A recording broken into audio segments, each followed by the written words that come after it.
On va se lever ensemble et nous allons confier ce moment au Seigneur. Nous allons confier la parole au Seigneur.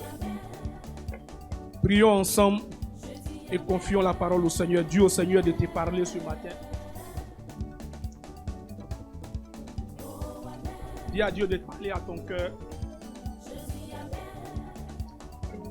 À travers des Écritures. Qu'il soit celui qui conduit toutes choses par son Esprit Saint. Amen. Seigneur, nous voulons te recommander cet instant. Nous savons que tu es au contrôle depuis même que nous sommes rentrés dans ce lieu. Tu es au contrôle depuis l'intercession, depuis la louange et l'adoration. Nous t'avons vu à l'œuvre, Seigneur, et nous voulons encore te voir à l'œuvre. Nous ne voulons pas faire un pas sans ta présence, un pas sans ton onction, un pas sans ta puissance. Seigneur, viens et conduis toutes choses. Dirige toutes choses, Seigneur. Manifeste ce que tu nous as réservé ce soir. Par ta parole, Seigneur. Guéris nos cœurs. Soulage-nous, Seigneur. Aide-nous, Seigneur, de tout. Repositionne-nous dans ta parole. Accorde-nous une onction fraîche. Au nom de Jésus. Merci de remplir la parole de ta puissance et de ton autorité. Au nom de Jésus. Amen. Nous allons prendre notre Bible dans le livre de Luc 7, à partir du verset 36. Un pharisien invite Jésus à manger avec lui. Jésus entre dans la maison du pharisien, ils se mettent à table. À ce moment-là, une femme de la ville arrive. C'est une prostituée. Elle a appris que Jésus est dans la maison du pharisien. Elle apporte un très beau vase plein de parfums et elle se place derrière Jésus, à ses pieds. Elle pleure. Elle se met à mouiller les pieds de Jésus avec ses larmes. Ensuite, elle les essuie avec ses cheveux. Elle les embrasse et elle verse du parfum là-dessus. Le pharisien qui a invité Jésus voit cela. Il s'est dit, cet homme n'est sûrement pas un prophète. En effet, la femme qui le touche là est une prostituée et il ne le sait pas. Alors Jésus dit au pharisien, Simon, j'ai quelque chose à te dire. Le pharisien répond, parle maître. Jésus dit, quelqu'un a prêté de l'argent à deux hommes. L'un des deux lui doit 500 pièces d'argent et l'autre 50. Mais ils ne peuvent pas rembourser. Alors celui qui a prêté l'argent supprime leur dette à tous les deux. Quel est celui qui l'aimera le plus? Simon répond, à mon avis, c'est celui qui a supprimé la plus grosse dette. Jésus lui dit, tu as raison. Puis il se tourne vers la femme et il dit à Simon, tu vois, cette femme, je suis entré dans ta maison et tu ne m'as pas versé d'eau sur les pieds. Mais elle m'a mouillé les pieds avec ses larmes et elle les a essuyés avec ses cheveux. Tu ne m'as pas embrassé, mais elle, depuis qu'elle est entrée, elle m'embrasse sans cesse les pieds. Tu ne m'as pas versé du parfum sur ma tête, mais elle a versé du parfum sur mes pieds. C'est pourquoi je te dis une chose, ses nombreux péchés sont pardonnés et c'est pour cela qu'elle a montré beaucoup d'amour. Mais celui à qui on pardonne peu, montre peu d'amour. Et Jésus dit à la femme, tes péchés sont pardonnés. Ceux qui mangent avec lui se mettent à penser, qui est cet homme? Il ose même pardonner les péchés. Mais Jésus dit à la femme, ta foi t'a sauvé, va en paix. Alléluia. Est-ce qu'on peut acclamer la parole? Alors en quelques minutes, nous allons partager cette portion des Écritures. J'avais un message dans la continuation de ce qu'on avait commencé dans la Pâque. Et ce matin, alors que je priais, le Seigneur m'envoie dans ce passage. Je dis à Dieu, mais il me reste quelques heures. J'ai quel temps pour préparer, pour décortiquer et pour chercher à comprendre. Mais le Seigneur a insisté. Et plus tard, je vais comprendre. C'est la première fois aujourd'hui, je sors de ma maison, je ne trouve aucun taxi. La première fois, tous les taxis refusent de me prendre. J'ai dit, ouais, c'est que c'est chaud aujourd'hui. C'est que la parole du Seigneur va nous faire du bien. Mais comme j'ai failli m'énerver et dire, j'ai pas envie d'arriver en retard. Je dois être là à 7 heures, Seigneur. Tu peux pas me faire ça. Je commande en ligne. On dit pas de taxi. Aïe! J'ai dit, bon, j'ai gardé mon sang-froid. Parce que je sais que si je commence à m'énerver, ça sera difficile plus tard. Mais peut-être que c'est à cause du message. Peut-être Dieu seul sait. Mais Hier nuit, quand j'étais sous la douche, alors que je partais me laver, mon cœur a été rempli d'une tristesse. Et je sentais comme une femme qui est dans un foyer qui est en train de pleurer dans son cœur. Et son cri est parvenu jusqu'à moi. Et pendant que j'étais sous la douche, j'ai eu l'envie de pleurer parce que je sentais que quelqu'un était en train de pleurer de tristesse. Je ne sais pas si elle est dans cette église, je ne sais pas si elle est présente. Je ne sais pas si elle est sur mon bâtiment ou quelque part. Mais vraiment, j'ai senti cette douleur dans mon cœur. Vous savez, quelqu'un peut être à côté de toi. Et puis tu ne fais pas attention que la personne est en train de souffrir. Souvent, les gens sont à côté de nous, on a l'impression que tout va bien. Mais les personnes sont en train de souffrir. Vous savez, un jour, moi quand je devais me marier, mon épouse, je ne la connaissais pas. On n'a jamais causé. Je suis en train de prier, le Seigneur me dit, tu vas te marier. J'ai dit, mais est-ce que moi je suis en train de prier pour mariage? Je te prie pour autre chose, toi tu me parles de mariage. Moi, mariage, où je suis là? Vrai, ça ne m'intéresse pas. Je veux autre chose. Le Seigneur dit, prépare-toi, c'est ton temps de mariage. J'ai dit, bon, tu m'as enlevé dans les choses du monde. Moi-même, je ne sais même plus comment on va vers une fille pour parler. Bon, il y a une femme comment? Dieu dit, femme est déjà là. Ah, je suis étonné. Et un dimanche, je devais aller prêcher. Le Seigneur me dit, quand tu vas aller prêcher, plusieurs personnes vont venir pour que tu pries. La dernière personne qui va s'arrêter, pour laquelle tu vas prier, c'est ton épouse. Aïe! Et effectivement, j'arrive à l'église, je prêche. Et une femme qui est dans l'église se lève, elle vient, elle est la dernière personne. Je dis, mais comment ça? C'est pas la femme là, on a donné prophétie pour dire elle va aller en France. Comment moi j'ai marié quelqu'un qui va aller en France? Moi je fais pas amour à distance, hein. Moi ici, Maoka.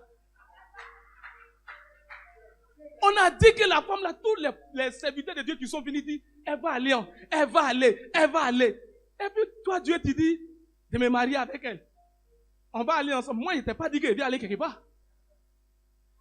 Et ça s'est passé comme ça. Mais quand nous sommes rentrés dans le foyer, vous savez, moi, j'ai fait le syndicalisme. Il était général, donc j'ai appris à donner des ordres.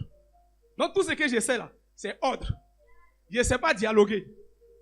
C'est un de mes amis, Roland, qui m'a fait asseoir, il m'a fait asseoir, il dit, général, foyer là, c'est pas facile. C'est lui qui m'a fait asseoir un jour, et puis il m'a donné des conseils. Et puis, j'ai tenu compte de ces conseils. Et j'ai vu que Dieu m'a permis de connaître certaines relations passées pour m'aider à savoir vivre ensemble. Donc, si on était dans le foyer, c'était ordre. Pourquoi c'est pas comme ça? Pourquoi c'est comme ça? Un jour, Dieu m'a fait asseoir et puis il m'a dit, hey, de toute façon, il t'aime là. C'est de toute façon, je l'aime aussi. De toute façon, je suis moi pour toi là. Je suis moi aussi pour elle. Je t'interdis à partir d'aujourd'hui de sortir de mauvais propos dans ta bouche contre elle.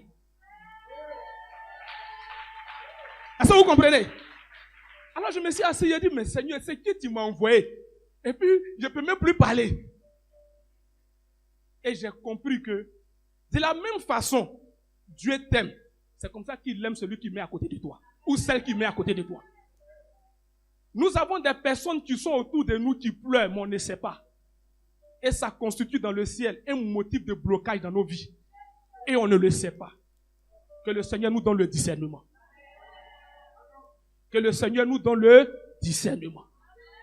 En tout cas, moi, ça m'a beaucoup aidé. C'est le Seigneur qui a travaillé en moi. Il a dit, ton général là, c'est de l'autre côté. Dans le foyer là, il n'y a pas de général. Vous savez, nous, qui avons fait le syndicalisme, tu ne peux pas accepter qu'une femme ait raison sur toi. Mais à un moment donné, quand on échange, quand je sais qu'elle a raison, je me lève, je me mets tourner.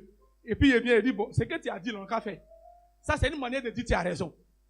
Amen. Et puis un peu, ça vient. Je ne sais pas si la personne est dans la salle. Mais j'ai senti le cœur de la personne pleurer. Que le Seigneur te console. Que le Seigneur t'aide. Ce n'était pas mon message.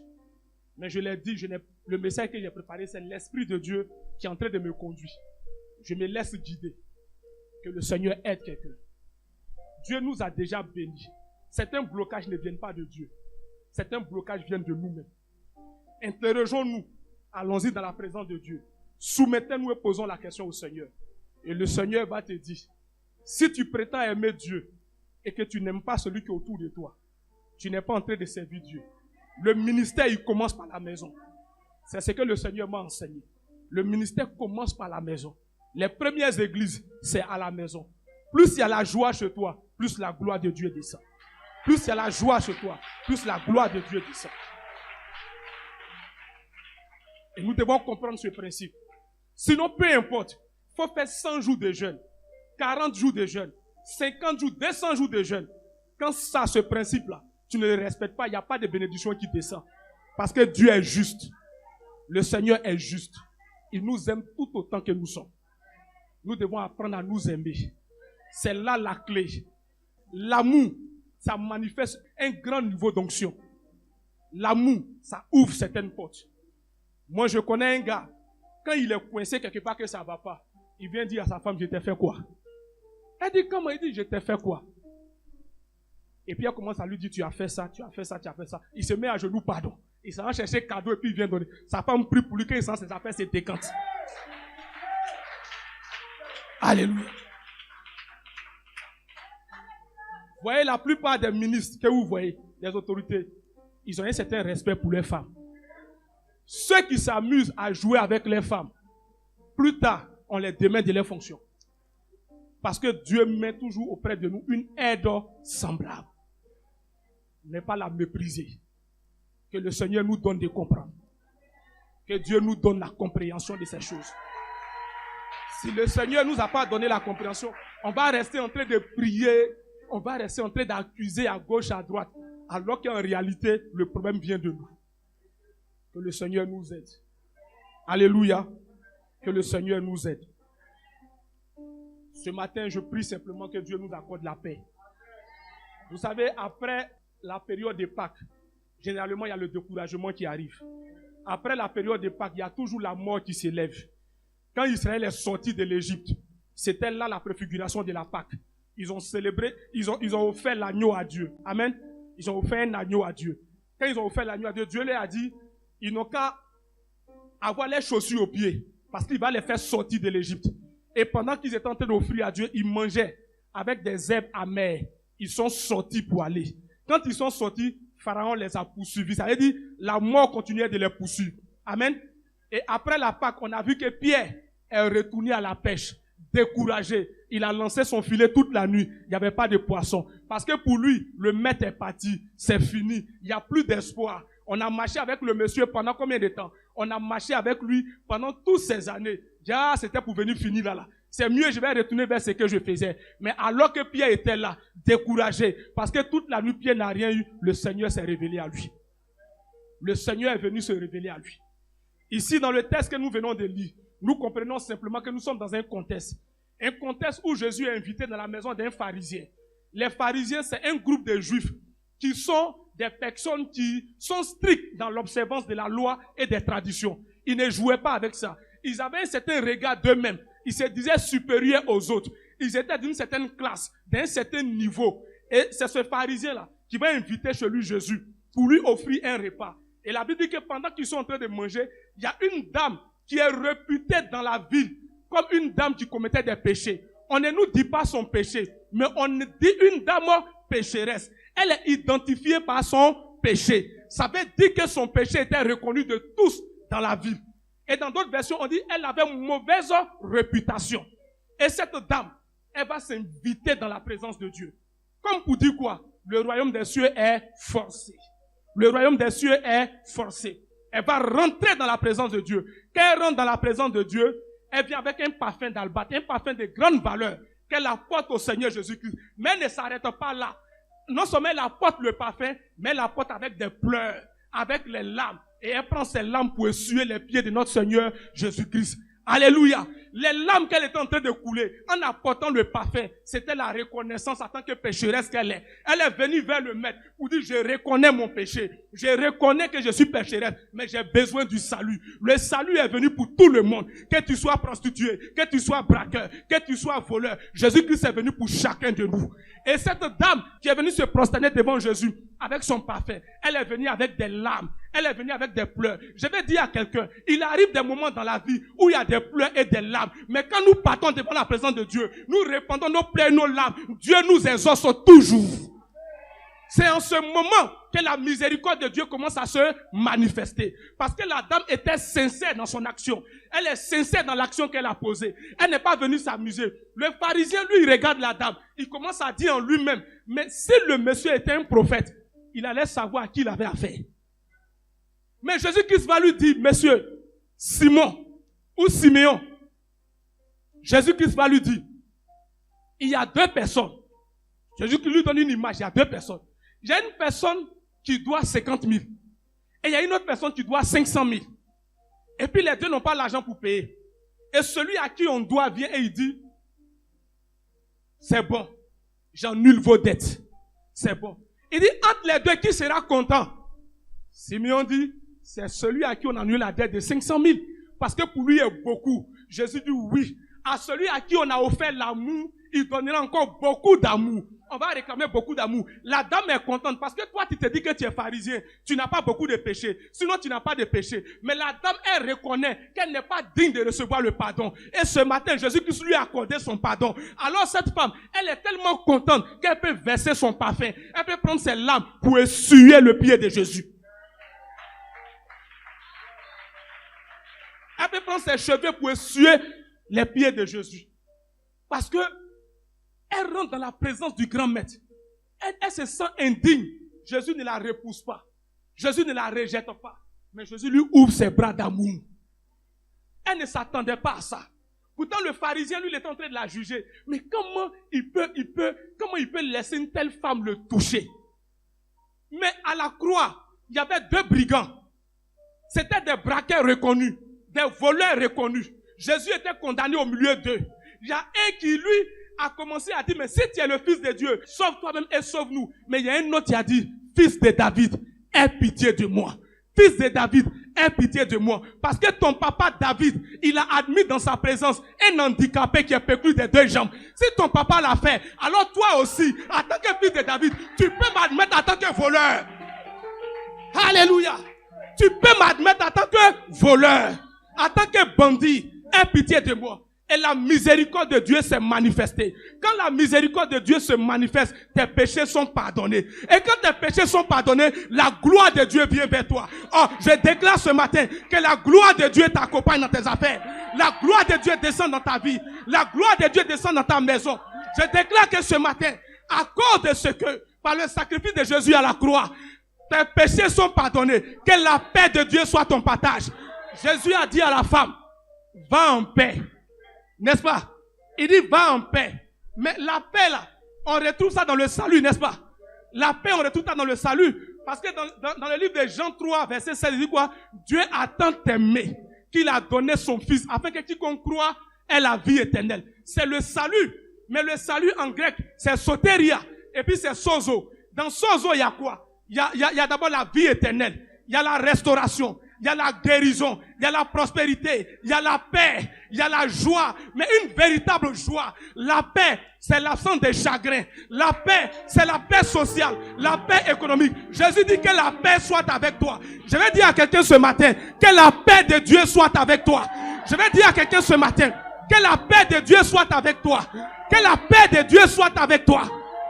Alléluia. Cette femme a reçu son salut. Parce qu'elle est rentrée dans la présence de Dieu. Alléluia. On peut le constater dans Psaume 126, versets 5 à 6. Qu'est-ce qu'il est dit? Je vais juste donner quelques versets et on va prier. Psaume 126, 1, versets 5 à 6. Ceux qui sèment dans les larmes récoltent en chantant. Le paysan s'en va. Il s'en va en pleurant, chargé du sac de graines. Il revient en chantant, chargé de sa récolte. Alléluia. Il dit ceux qui sèment avec quoi? Avec l'âme, ils vont récolter. Ceux qui sèment avec l'âme, ils vont récolter. C'est pourquoi il y a des moments de la vie. Il ne faut pas regarder quelqu'un. Quand tu rentres dans la présence de Dieu, si tu peux pleurer, il faut pleurer. Amen. Si tu peux crier, il faut crier. Parce qu'en le faisant, tu es en train d'exprimer tout ton cœur devant le Seigneur. Pour dire, je reconnais que c'est toi. Je reconnais que c'est toi. Je reconnais que c'est toi. Écoutez, je vous ai déjà rendu ce témoignage. Il a dit, un jour, j'ai traversé un moment difficile. J'ai appliqué tout ce que je connaissais. Il n'y avait pas de solution. J'ai pris un temps de jeûne. À 18h, je me suis assis devant Dieu. J'ai dit, Seigneur, comme tu es en haut, attends, je vais t'expliquer les choses d'en bas. C'est ça chez nous au village. Dans mon village maternel, quand on perd quelqu'un, voilà comment on pleure. On met les deux pieds. On commence à crier, ça veut dire qu'on est désespéré. On n'a plus d'espoir. Quand j'ai commencé à crier comme ça, j'ai entendu Dieu, tu es exaucé. Alléluia. Automatiquement, ça veut dire que ça a été tellement spontané. Et le Seigneur m'a dit, de 7h, le lendemain à 18h, tu verras les choses s'accomplir. Et effectivement, le lendemain à 18h, la chose s'est accomplie telle que Dieu l'a voulu. Amen. Ça veut dire qu'il y a des moments où on doit partir dans la présence de Dieu avec des pleurs et des larmes. Hébreux 5, verset 7 dit quoi? Jésus-Christ lui-même, on nous donne son témoignage.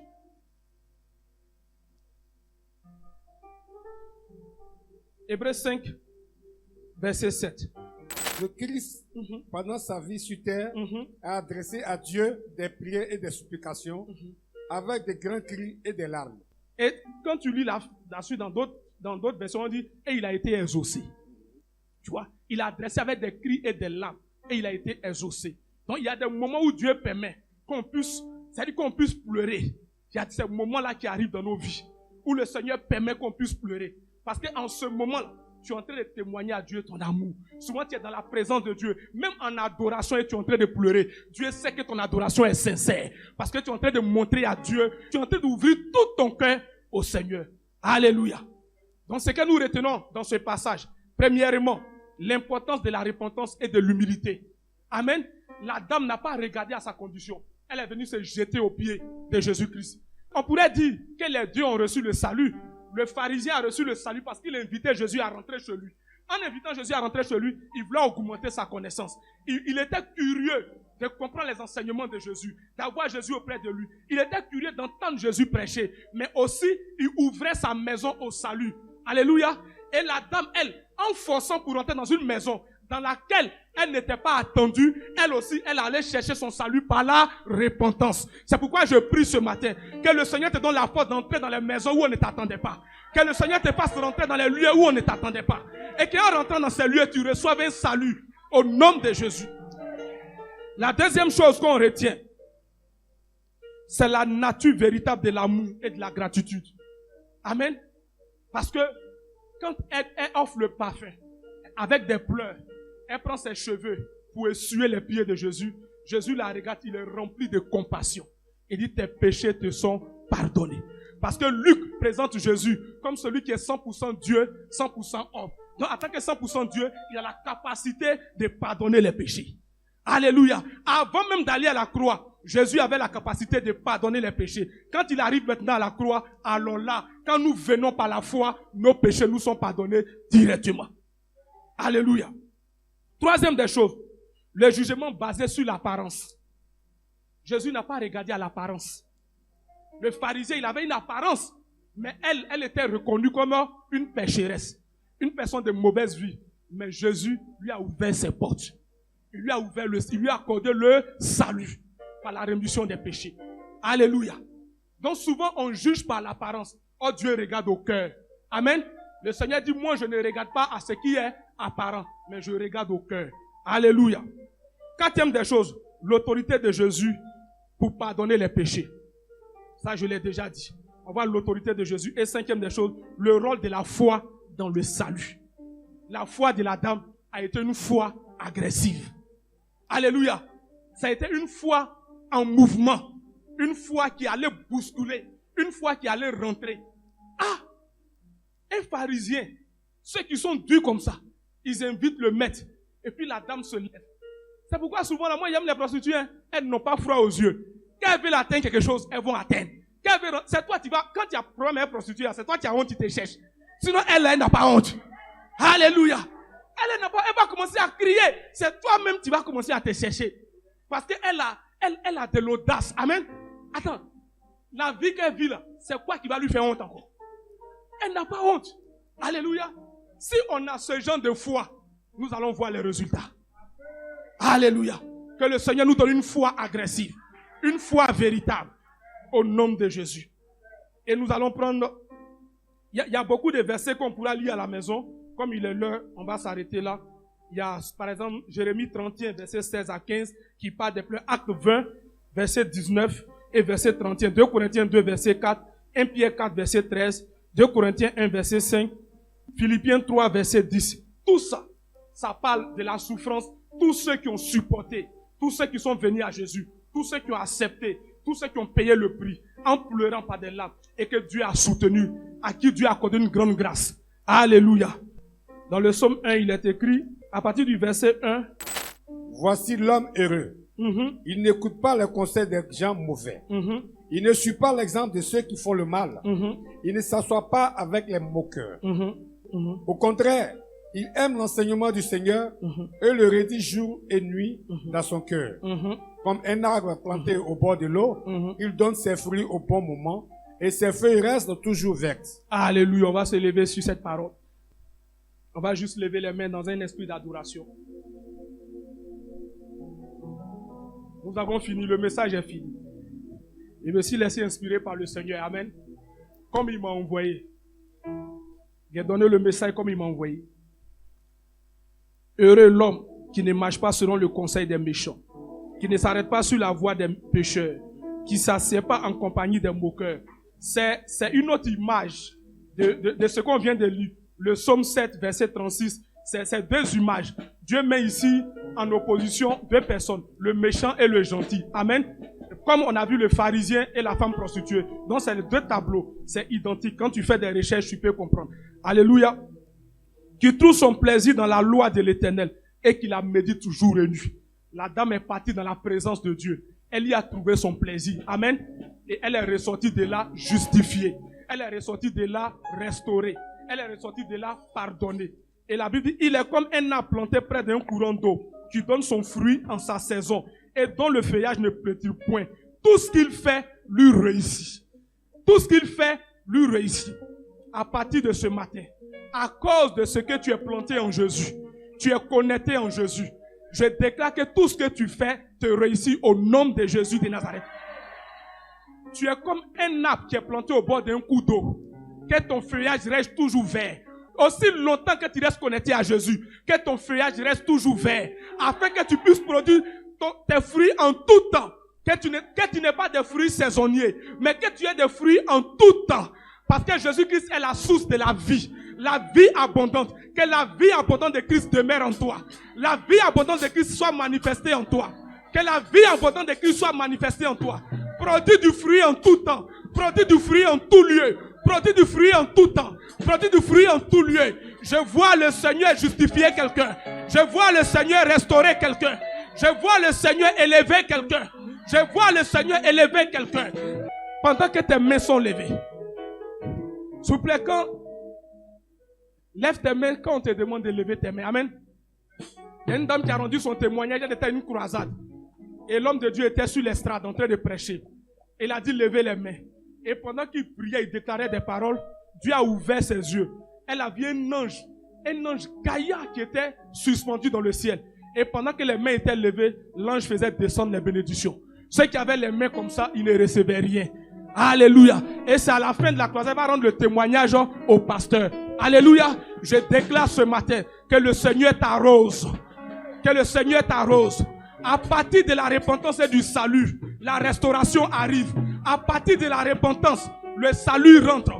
Toute délivrance commence à partir de la repentance. Quand la repentance est sincère, la paix arrive. Quand la paix arrive, la joie arrive. Quand la joie arrive, la prospérité arrive. Quand la prospérité arrive, la richesse arrive. La bonne santé arrive. Ce matin, toute personne en ce lieu qui avait le cœur chargé, que le Seigneur t'accorde la paix. Que Dieu décharge ton cœur. Qu'il guérisse ton âme. Que le Seigneur guérisse ton âme. Que le Seigneur guérisse ton âme. Je suis en train de parler à quelqu'un. Le Seigneur va te justifier. Tu as pleuré pendant un temps, mais je t'annonce que le Seigneur va te justifier. Tu as pleuré pendant un temps, mais le Seigneur va te justifier. C'est Dieu qui change les cœurs. C'est Dieu qui change les cœurs. C'est Dieu qui change les cœurs. Le Seigneur va te justifier. Que le Seigneur te soumette toute opposition. Que toute opposition sur ton chemin soit soumise à ton autorité. Au nom puissant de Jésus de Nazareth. Que la gloire de Dieu inonde ta maison. Maintenant, écoutez-moi très bien. Ensemble, nous allons lever la voix en quelques minutes. pour chasser tout esprit de mort. Nous allons lever la voix en quelques minutes pour chasser tout esprit de mort. En quelques minutes. Bas les mains, commence à chasser tout esprit de mort.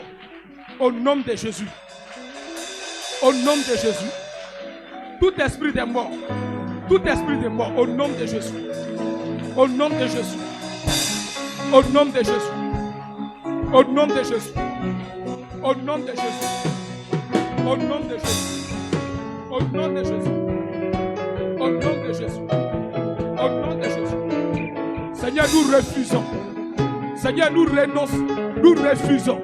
Nous refutons toute œuvre de mort, tout esprit de mort. Au nom de Jésus, que ce soit mort spirituelle, mort physique, mort financière, mort à tous égards. Au nom de Jésus. Merci Seigneur. Merci Seigneur. Merci Seigneur. Au nom de Jésus. Alléluia. Je déclare que la grâce et la faveur de Dieu soient ton partage. Que la grâce et la faveur de Dieu soient ton partage. Que la grâce et la faveur de Dieu soient ton partage.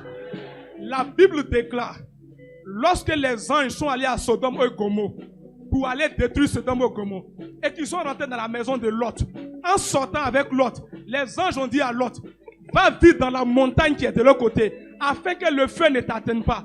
Mais Lot a eu la sagesse. Il dit, je ne peux pas atteindre la montagne. Permettez-moi de me réfugier à Sor. Et puis après, je vais continuer. L'ange a dit, parce que tu as trouvé grâce à nos yeux, rentre là. Ça a été un raccourci et il a évité le malheur. Je déclare que Dieu te donne la sagesse des raccourcis. Je déclare que Dieu te donne la sagesse des raccourcis. Je déclare que Dieu te donne de la vitesse. Je déclare que Dieu te donne de la vitesse par la sagesse, par la faveur, par la faveur. Au nom de Jésus, dis 3 fois Amen.